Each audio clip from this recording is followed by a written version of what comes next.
నమస్కారం, రాఖీ న్యూస్కి స్వాగతం. ముందుగా హెడ్లైన్స్. రాష్ట్ర వ్యాప్తంగా ప్రారంభమైన డిజిటల్ మహానాడు నర్సరావుపేటలో ఎటు చూసినా పసుపుమయం. Rakhi news effect. సోఫాల బజార్లో మురికిని తొలగించిన మున్సిపల్ సిబ్బంది.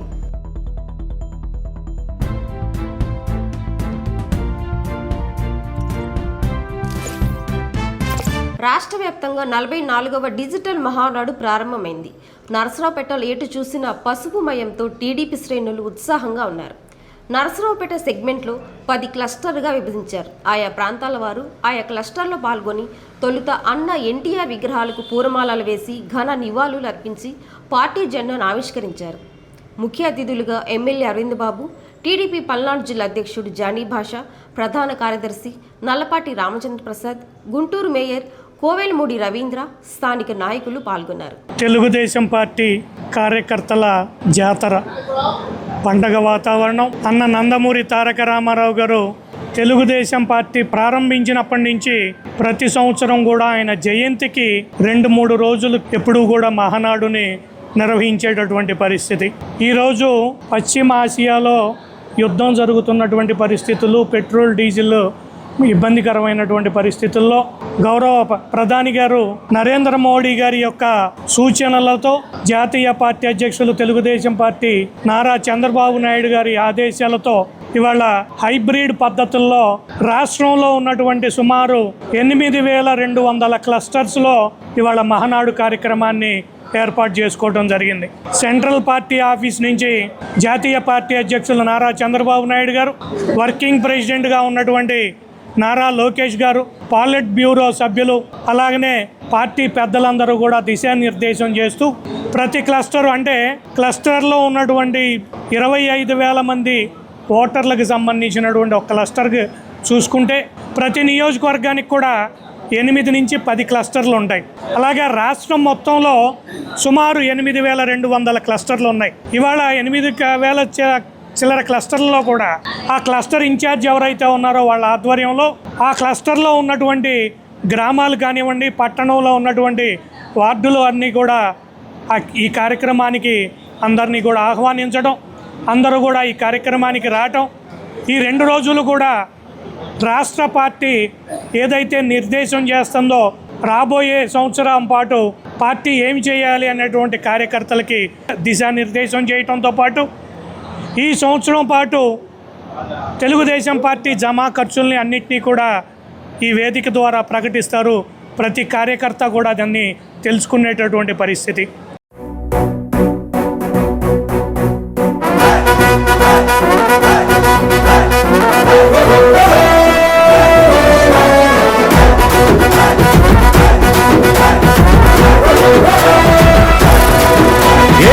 మరి నర్సరావుపేట తెలుగుదేశం పార్టీ నాయకులు, కార్యకర్తలు, అదేవిధంగా మహిళలు, ఎస్టీ, ఎస్సీ, బీసీ, ముస్లిం మైనార్టీ, కాపు, అదేవిధంగా వ్యాపార వర్గాలు, రైతు నాయకులందరూ కూడా ధన్యవాదాలు తెలియజేస్తూ ఈ 44వ మహానాడుని విజయవంతం చేయడానికి వచ్చిన పార్టీ కార్యకర్తలు, నాయకులు, అదేవిధంగా నర్సరావుపేట పట్ల ఉన్న డాక్టర్లు, లాయర్లు అందరూ కూడా ధన్యవాదాలు తెలియజేస్తూ ఈ కార్యక్రమాన్ని మరి జెండా ఎగరేసి కార్యక్రమాన్ని మొదలుపెట్టడం జరిగింది. రాష్ట్ర వ్యాప్తంగా 1848 క్లస్టర్లలో భారీ స్క్రీన్ ఏర్పాటు చేశారు.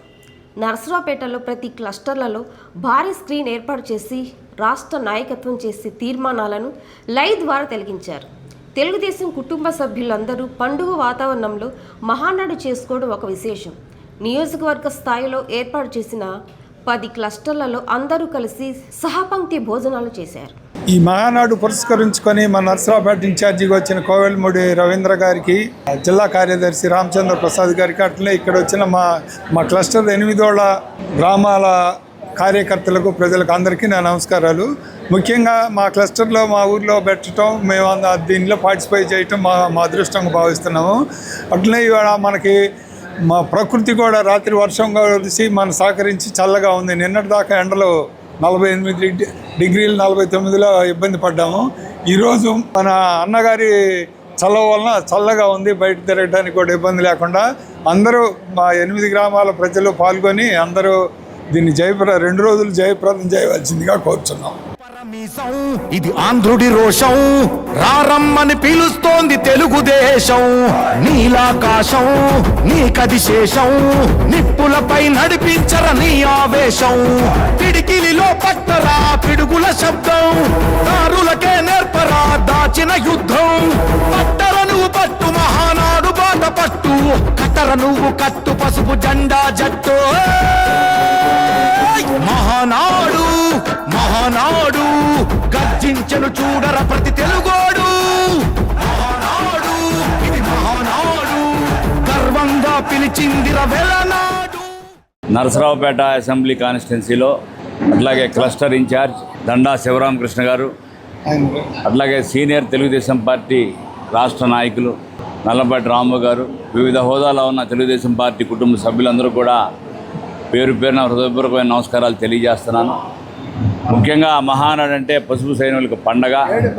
ఈ పండగ సందర్భంగా అనాదిగా ఎన్టీ రామారావు గారు మొదలుపెట్టి నుంచి ఈ రోజు వరకు నారా చంద్రబాబు నాయుడు గారు, అట్లాగే ప్రస్తుత వర్కింగ్ ప్రెసిడెంట్ అయిన నారా లోకేష్ గారి ఆధ్వర్యంలో మొట్టమొదటిసారిగా ఈ యొక్క వర్చువల్ మహానాడు జరుగుతుంది.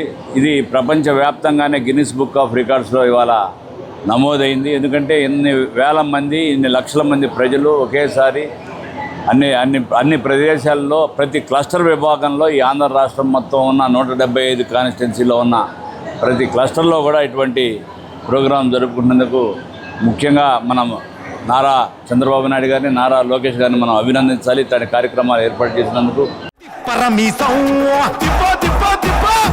పరమీసం ఇది ఆంధ్రుడి రోషం, అందుకే పిలుస్తోంది తెలుగుదేశం.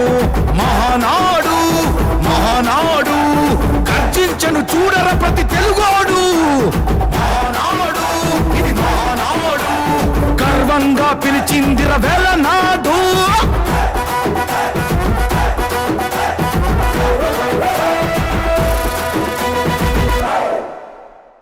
44వ వర్చువల్ మహానాడును మన రాష్ట్ర ముఖ్యమంత్రి వర్యులు, జాతీయ అధ్యక్షులు నారా చంద్రబాబు నాయుడు గారు, అదేవిధంగా వర్కింగ్ ప్రెసిడెంట్ అయినటువంటి నారా లోకేష్ గారి ఆదేశాల మేరకు నర్సరావుపేట శాసనసభ్యులు డాక్టర్ చదలవాడ అరవింద్ బాబు గారి ఆధ్వర్యంలో ఈరోజు క్లస్టర్ 6లో మహానాడు పశు పండుగని మొదటి రోజు ఘనంగా నిర్వహించడం జరిగింది. ఈ కార్యక్రమానికి తెలుగుదేశం పార్టీ నాయకులు, కార్యకర్తలు దాదాపు 1200 మంది దాకా హాజరవటం బాగా సంతోషించదగ్గ విషయం. 28/5/2026 జరగవలసిన ఎస్ఎస్సి సప్లిమెంటరీ ఇంగ్లీష్ పరీక్ష బక్రీద్ పండుగ సందర్భంగా వాయిదా వేయడం జరిగింది. తిరిగి ఈ పరీక్షను వచ్చే నెల 5/6/2026 శుక్రవారం నాడు ఉదయం 9:30 నుండి మధ్యాహ్నం 12:45 వరకు నిర్వహించబడునని పల్నాడు జిల్లా విద్యాధికారి ఒక ప్రకటనలో తెలిపారు. మండల కేంద్రమైన నకరికల్లులో తెలుగుదేశం పార్టీ ఆఫీస్ నందు సత్తెనపల్లి నియోజకవర్గ శాసనసభ్యులు కన్నా లక్ష్మీనారాయణ ఆధ్వర్యంలో టీడీపీ రాష్ట్ర సీనియర్ నాయకుడు నాగోతు సౌరయ్య అధ్యక్షతన 44వ మహానాడు పసుపు తలం ఘనంగా నిర్వహించారు. తొలుత ఎన్టీఆర్ చిత్రపటానికి పూలమాలలు వేసి నివాళులు అర్పించారు. పసుపు పండుగకి టీడీపీ శ్రేణులు భారీగా తరలివచ్చారు. 1982లో హ్యూమన్ డెవలప్మెంట్ ఇండెక్స్ తలసరి ఆదాయంలో women policy makers and future of Telugu Desam party will be led shoulder to shoulder. Character కూడా ఆయన నాయకుడిగా ఈ రోజు ఎదిగే విధంగా ఆయన మెచ్చుకున్నాడు. తెలుగుదేశం పార్టీ ఏర్పడినప్పటి నుంచి కూడా ఆ రోజు అన్న నందమూరి తారక రామారావు గారు పార్టీ పెట్టినప్పటి నుంచి కూడా తెలుగుదేశం పార్టీ అందరూ కూడా ఒక పండగలాగా చేసుకున్నటువంటి కార్యక్రమం మహానాడు. ఆ రోజు ఉన్నటువంటి పరిస్థితుల్లో అన్నగారు పార్టీ పెట్టినప్పుడు ఒక చరిత్ర ప్రపంచంలోనే ఎవరు కూడా పార్టీ పెట్టిన తర్వాత 9 నెలల్లో అధికారం చేపట్టినటువంటి దాఖలాలు ఎక్కడా లేవు.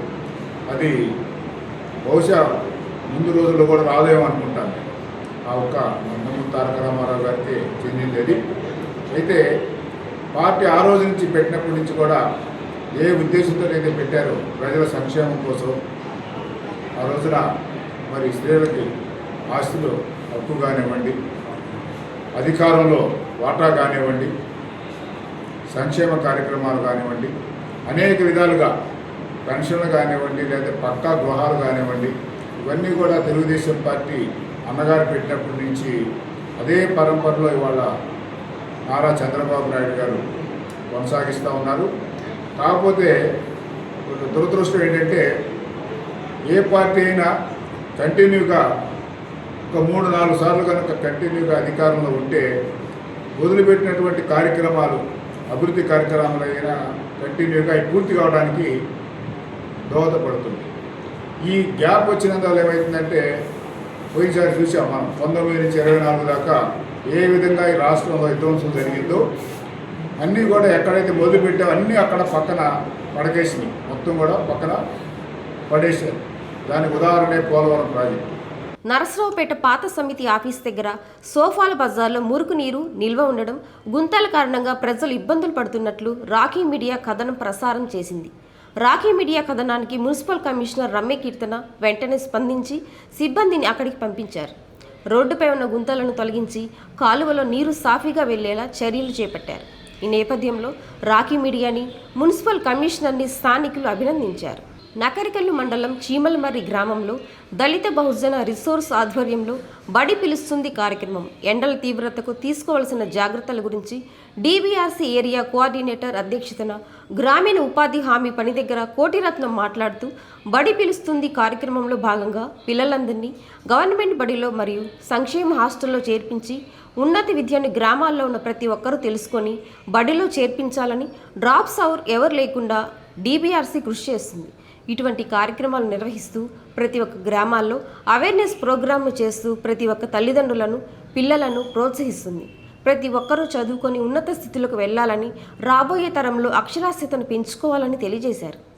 ఎండ తీవ్రతకు తీసుకోవాల్సిన జాగ్రత్తలు: మంచినీరు, మజ్జిగ, గ్లూకోజ్ తీసుకుంటూ కాటన్ దుస్తులు ధరించుకొని ఉదయం 11 నుండి సాయంత్రం 5 గంటల వరకు ఎవరు కూడా బయటకు రావద్దని తెలియజేశారు.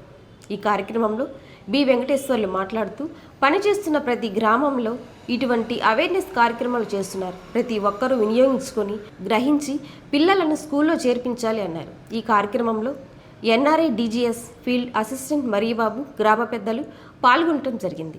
వార్తలు ముగించే ముందు హెడ్లైన్స్ మరొకసారి. రాష్ట్ర వ్యాప్తంగా ప్రారంభమైన డిజిటల్ మహానాడు నరసరావుపేటలో ఎటు చూసినా పసుపుమయం. రాఖీ న్యూస్ ఎఫెక్ట్: సోఫాల బజార్లో మురికిని తొలగించిన మున్సిపల్ సిబ్బంది.